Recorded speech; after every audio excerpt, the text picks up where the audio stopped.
Les deseo que tengan un maravilloso día, porque hoy Dios nos está hablando a través de la palabra. Volvieron a reunirse con Jesús.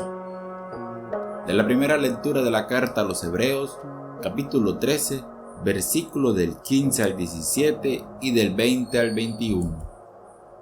Hermanos, por medio de Jesús ofrezcamos continuamente a Dios un sacrificio de alabanza, es decir, el fruto de unos labios que confiesan su nombre. No os olvidéis de hacer el bien y de ayudaros mutuamente. Esos son los sacrificios que agradan a Dios. Obedeced y someteos a vuestros guías, pues ellos se desvelan por vuestro bien, sabiéndose responsables. Así lo harán con alegría y sin lamentarse, cosa que no os aprovecharía, que el Dios de la paz, que hizo retornar de entre los muertos al gran pastor de las ovejas, Jesús, Señor nuestro, en virtud de la sangre de la alianza eterna, os confirme en todo bien para que cumpláis su voluntad, realizando en nosotros lo que es de su agrado por medio de Jesucristo. A Él la gloria por los siglos de los siglos. Amén. Palabra de Dios. Te alabamos, Señor. Salmo 22. El Señor es mi pastor, nada me falta. El Señor es mi pastor, nada me falta. En verdes praderas me hace recostar, me conduce hacia fuentes tranquilas y repara mis fuerzas. El Señor es mi pastor, nada me falta. Me guía por el sendero justo, por el honor de su nombre. Aunque camine por cañadas oscuras, nada temo, porque tú vas conmigo. Tu vara y tu callado me sosiegan. El Señor es mi pastor, nada me falta. Preparas una mesa ante mí, enfrente de mis enemigos. Me unges la cabeza con perfume y mi copa rebosa.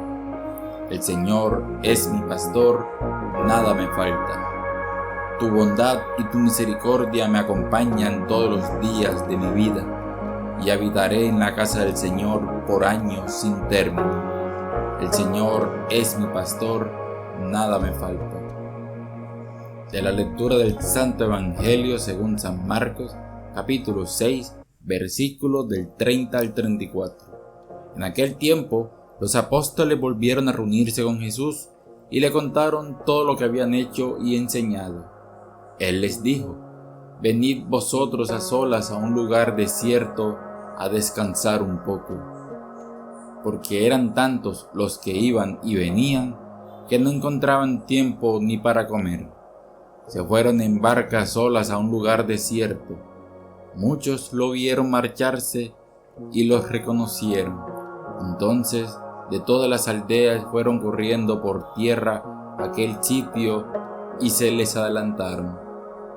Al desembarcar, Jesús vio una multitud y se compadeció de ella, porque andaban como ovejas que no tienen pastor, y se puso a enseñarles muchas cosas. Palabra del Señor. Gloria a ti, Señor Jesús. El sacrificio de alabanza y vida comunitaria. El texto comienza con una invitación a ofrecer a Dios un sacrificio de alabanza por medio de Jesús. Este sacrificio no es algo material, sino que es el fruto de unos labios que confiesan el nombre de Dios. Aquí se nos enseña que la alabanza no es solo un acto litúrgico o un momento de oración, sino una actitud de vida que reconoce la presencia y la bondad de Dios en todo momento. En la vida diaria, esto se traduce en agradecer a Dios incluso en las pequeñas cosas. Un día soleado, una conversación con un amigo o el simple hecho de tener salud. La alabanza nos ayuda a mantener el enfoque en Dios y no en nuestras dificultades. El texto también nos exhorta a no olvidarnos de hacer el bien y de ayudarnos mutuamente. Esto es un recordatorio de que nuestra fe no puede quedarse en palabras, sino que debe traducirse en acciones concretas. Por ejemplo, en el trabajo, podemos hacer el bien siendo honestos en nuestras tareas o ayudando a un compañero que está pasando por un momento difícil. En la familia, podemos practicar la ayuda mutua siendo pacientes con los errores de los demás o colaborando en las tareas del hogar sin esperar nada a cambio. La obediencia y la guía espiritual. El pasaje también habla de la importancia de obedecer y someterse a los guías espirituales, quienes velan por nuestro bienestar. Esto no significa una sumisión ciega, sino un reconocimiento de que hay personas que Dios ha puesto en nuestra vida para guiarnos en la fe. En la vida cotidiana, esto puede aplicarse en la relación con un sacerdote, o un mentor espiritual, o incluso un amigo que nos aconseja desde la fe. Por ejemplo, si un guía espiritual nos recomienda dedicar más tiempo a la oración, podemos aplicar esta enseñanza reservando unos minutos al día para estar en silencio con Dios, la acción que tiene Dios en nosotros. Finalmente, el texto concluye con una oración en la que se pide a Dios que nos confirme en todo bien para cumplir su voluntad. Esto nos recuerda que no somos nosotros los que hacemos las cosas por nuestra propia fuerza, sino que es Dios quien obra en nosotros. Esto se refleja cuando reconocemos que nuestras capacidades y talentos son dones de Dios y que debemos usarlo para su gloria. Por ejemplo, si tenemos el don de la escucha, podemos aplicarlo consolando a alguien que está triste, sabiendo que es Dios quien nos da esa sensibilidad para hacerlo. ¿Cómo puedo integrar la alabanza a Dios en mi rutina diaria, incluso en los momentos simples? ¿En qué situaciones concretas de mi vida puedo practicar el bien y la ayuda mutua? Reconozco a los guías espirituales que Dios ha puesto en mi vida y cómo puedo ser más abierto a sus consejos. ¿De qué forma puedo permitir que Dios obre en mí para cumplir su voluntad? El descanso y la compasión de Jesús. El Evangelio de Marcos nos presenta a Jesús invitando a sus discípulos a descansar después de un tiempo intenso de trabajo y enseñanza. Este pasaje nos enseña la importancia del descanso, no como un lujo, sino como una necesidad para recargar energías y seguir adelante.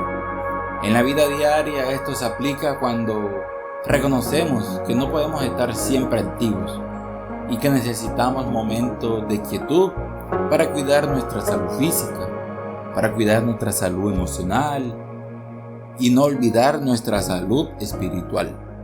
Por ejemplo, después de una semana agotadora en el trabajo, es válido tomar un día para descansar, leer un buen libro o simplemente disfrutar de la naturaleza. Sin embargo, el descanso no es egoísta. Jesús, al ver a la multitud que lo seguía, sintió compasión y decidió enseñarles. Esto nos muestra que, aunque es importante cuidarnos, también debemos estar atentos a las necesidades de los demás. En la vida cotidiana, esto puede verse cuando, a pesar de estar cansados, decidimos escuchar a un amigo que necesita apoyo o ayudamos a un familiar que está pasando por un momento difícil. O en algo más simple, cuando llegamos a casa cansados y jugamos con nuestros hijos o le dedicamos tiempo a la familia. La multitud como ovejas sin pastor. Jesús ve a la multitud como ovejas que no tienen pastor, una imagen que refleja la desorientación y la necesidad de guía espiritual que muchas personas experimentan. En nuestro contexto, esto puede aplicarse a aquellas personas que buscan sentido en su vida, pero no saben dónde encontrarlo. Como cristianos, estamos llamados a ser instrumentos de Jesús para guiar a otros hacia Él. Por ejemplo, si conocemos a alguien que está pasando por una crisis existencial, podemos ofrecerle una palabra de aliento o invitarlo a participar en nuestra comunidad de fe. Puedo preguntarme, ¿cómo hago para equilibrar el descanso y el servicio a los demás en mi vida diaria? ¿En qué momentos he sentido compasión por alguien que estaba como oveja sin pastor? ¿Y cómo respondí a esa situación? ¿De qué manera puedo ser un reflejo del amor y la guía de Jesús para quienes me rodean? ¿Y qué áreas de mi vida necesitan más atención y cuidado, tanto física como espiritualmente? Ambos textos, queridos hermanos, nos invitan a vivir una fe activa y compasiva. Por un lado, Hebreo nos recuerda la importancia de la alabanza, el bien comunitario y la obediencia a los guías espirituales. Por otro lado, Marcos nos enseña sobre la necesidad del descanso, la compasión hacia los demás. Juntos, estos pasajes nos desafían a ser personas que no solo hablan de Dios, sino que lo demuestran con acciones concretas en la vida diaria. ¿Cómo puedes hoy en tu entorno ser un reflejo de estas enseñanzas? ¿Qué pequeños pasos puedes dar para integrar la alabanza, el servicio y la compasión a tu rutina? Amén.